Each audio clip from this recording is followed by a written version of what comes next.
Hello everyone, I am doctor HS. Kumawat. जैसा कि हम देख रहे थे होटल अकाउंटिंग।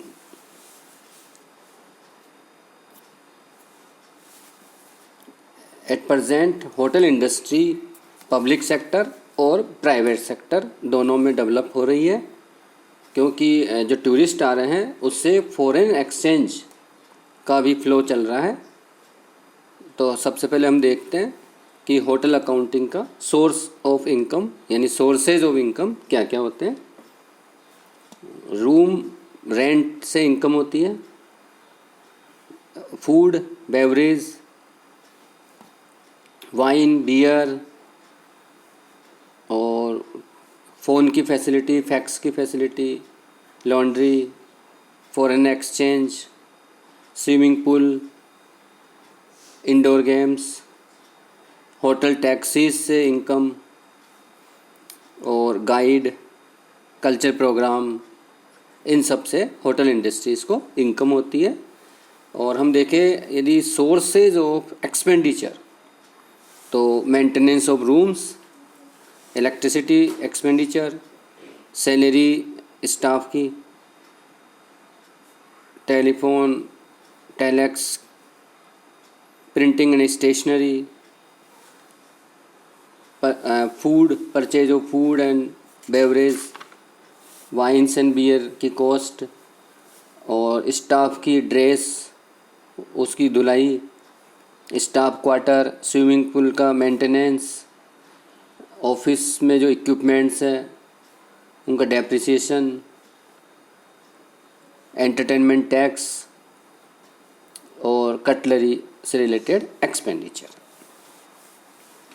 तो होटल इंडस्ट्रीज़ में जो अकाउंटिंग प्रोसेस है उसमें एक डेली सेल्स समरी बनाई जाती है, जो प्रत्येक दिन के एंड में डेली सेल्स की समरी 3 कॉपी में तैयार की जाती है, जिसमें से 2 कॉपी तो अकाउंट्स डिपार्टमेंट को भेज दी जाती है और 1 कॉपी जिसने तैयार की है उसके पास रिकॉर्ड के लिए रख ली जाती है। इस समरी से ये ज्ञात होता है कि होटल के कमरों की जो कुल क्षमता है, क्योंकि हर इंडस्ट्री में कैपेसिटी होती है कि इतने रूम्स हैं उनके पास, तो कितने रूम्स ऑक्यूपाई हुए हैं और कितने अभी खाली हैं, और उस दिन की कितनी सेल हुई है, उससे कितनी अमाउंट रिसीव हुई है, ये सब एक समरी से पता चल जाएगा। और इसी प्रकार ऑक्यूपेंसी, रेवेन्यू और सेल्स रिपोर्ट तैयार की जाती है। ये भी डेली बेस पर तैयार की जाती है। डेली सेल्स की समरी से जो रूम्स है वो कितने भरे हुए हैं यानी ऑक्यूपाई कितने हैं, तो उसकी ऑक्यूपेंसी का पता चल जाता है। दूसरा, डेली जो सेल्स हुई है उसका स्टेटमेंट, उसकी रिपोर्ट तैयार हो जाती है।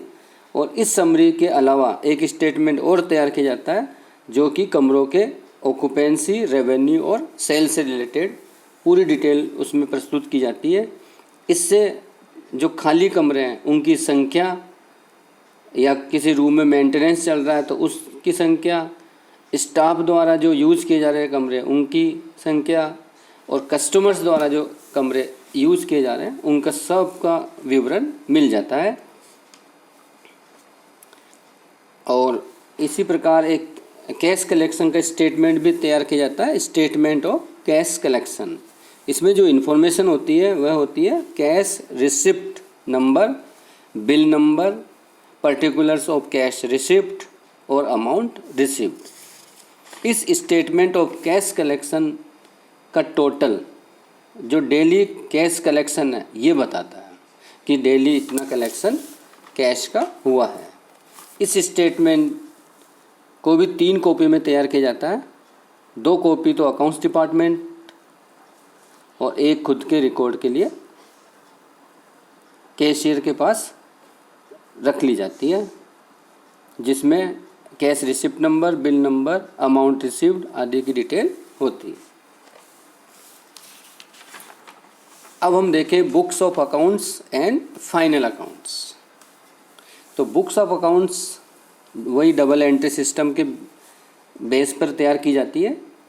इसमें books of original record classification and collection, and last में फाइनल अकाउंट्स।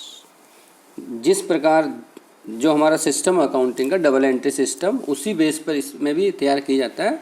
सिर्फ हर इंडस्ट्री का अपना इनकम का सोर्स और एक्सपेंडिचर के सोर्स होते हैं, उनका ध्यान रखना होता है कि होटल इंडस्ट्री में जो इनकम का सोर्स है वो कौन कौन से आइटम से इनकम होगी, इसी प्रकार एक्सपेंडिचर किस किस पर होता है। बस यही डिफरेंस होता है, अदरवाइज सेम प्रोसीजर रहती है। बस इसमें जो कैश बुक है वह डिटेल्स में तैयार की जाती है, रिसिप्ट साइड और पेमेंट साइड कॉलमनर फॉर्म, जिसमें जिस आइटम पर एक्सपेंडिचर हुआ या जिस आइटम से रिसीव्ड हुआ वह डिटेल में तैयार की जाती है। तो हम देखते हैं बुक्स ऑफ ओरिजिनल रिकॉर्ड।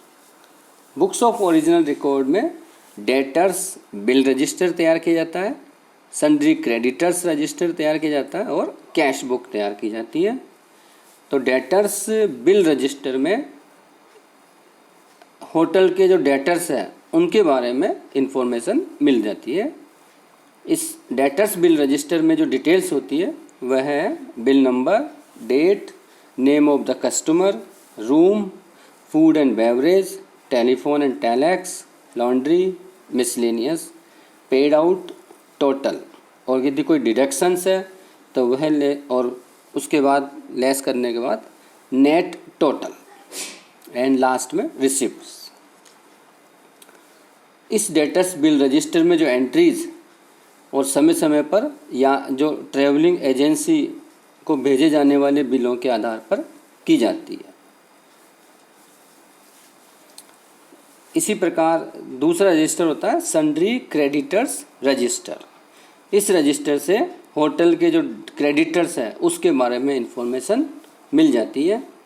इस सन्ड्री क्रेडिटर्स रजिस्टर में जो कॉलम होते हैं वह इस प्रकार है: serial number, parties name, total amount, power and fuel, electricity, general expenses, stationery, यानी ये वह कॉलम है जिसका हमने परचेज किया या एक्सपेंडिचर किया है, जिससे रिलेटेड हमको पेमेंट करना बाकी है। इस सन्ड्री क्रेडिटर्स रजिस्टर में जो एंट्रीज है वह कैश मेमो या बिल के आधार, इनवॉइस के आधार पर की जाती है, और प्रत्येक जो एंट्री है उसकी राशि सबसे पहले टोटल अमाउंट के कॉलम में दिखाई जाती है। उसके बाद एक्सपेंडिचर का क्लासिफिकेशन करके जो संबंधित कॉलम है उसमें दिखाते हैं, और इस रजिस्टर से प्रत्येक डे की जो बकाया जो क्रेडिटर्स को पेमेंट करना है उसकी अमाउंट हमको ज्ञात हो जाती है। थर्ड है कैश बुक। होटल के जो प्राइमरी बुक्स है, बुक्स ऑफ ओरिजिनल रिकॉर्ड की बुक्स में कैश बुक एक बहुत ही इम्पोर्टेंट बुक है। इस बुक में जो एंट्रीज की जाती है वह डेली बेसिस पर की जाती है, और प्रत्येक एंट्री के सामने हम वाउचर नंबर भी लिखते हैं। कैश रिसिप्ट, जो भी रिसिप्ट्स है को इनकम में अलग अलग कॉलम में क्लासिफाइड करके दिखाते हैं, और कैश बुक में टोटल रकम के यानी टोटल अमाउंट के 3 कॉलम होते हैं। 3 अलग अलग कॉलम बना लेते हैं हम। First cash, second foreign currency और थर्ड बैंक कॉलम। जैसे भी कैश की अमाउंट प्राप्त होती है उसे उसी कॉलम में दिखा दिया जाता है, और यदि पेमेंट चेक द्वारा प्राप्त होता है तो उसे उसी दिन बैंक में कलेक्शन के लिए भेज देते हैं, और कैश बुक के बैंक कॉलम में एंट्री कर दी जाती है। इस प्रकार होटल इंडस्ट्री में 3 कॉलम कैश बुक, जिसमें फर्स्ट जो कॉलम है उसमें कैश, सेकंड कॉलम में फॉरेन करेंसी और थर्ड कॉलम में बैंक का बनाया जाता है। सेकंड देखें हम क्लासिफिकेशन एंड कलेक्शन लेजर। तो होटल इंडस्ट्री में लेजर्स जनरली सेक्शनल यानी वर्गीय संतुलन प्रणाली, सेल्फ बैलेंसिंग सिस्टम के आधार पर रखी जाती है। एक अलग से चैप्टर है, हमारे सिलेबस में नहीं है, लेकिन फाइनेंशियल अकाउंटिंग में होता है सेल्फ बैलेंसिंग सिस्टम। तो उसके आधार पर लेजर्स होटल इंडस्ट्री में रखे जाते हैं। इस सिस्टम के अंतर्गत जनरल लेजर में 2 कंट्रोल अकाउंट बनाए जाते हैं, डेटर्स कंट्रोल अकाउंट और क्रेडिटर्स कंट्रोल अकाउंट। अब हम देखते हैं फाइनल अकाउंट्स।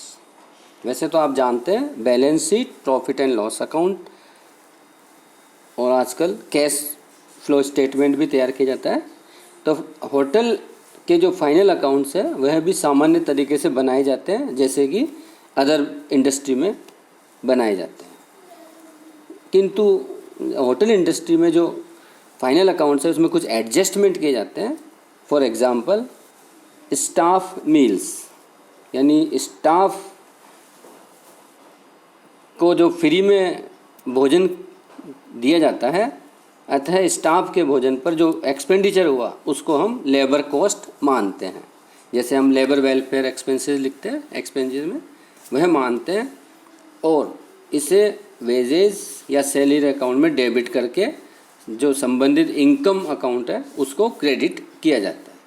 इसी प्रकार स्टाफ अकोमोडेशन, कभी कभी होटल में स्टाफ के लिए फ्री में अकोमोडेशन की व्यवस्था की जाती है। इस अकोमोडेशन की लागत जो कॉस्ट है उससे भी हम वेजेस या सैलरी अकाउंट को डेबिट करते हैं और रेंट अकाउंट को क्रेडिट करते हैं। I hope you understand this chapter. Thank you.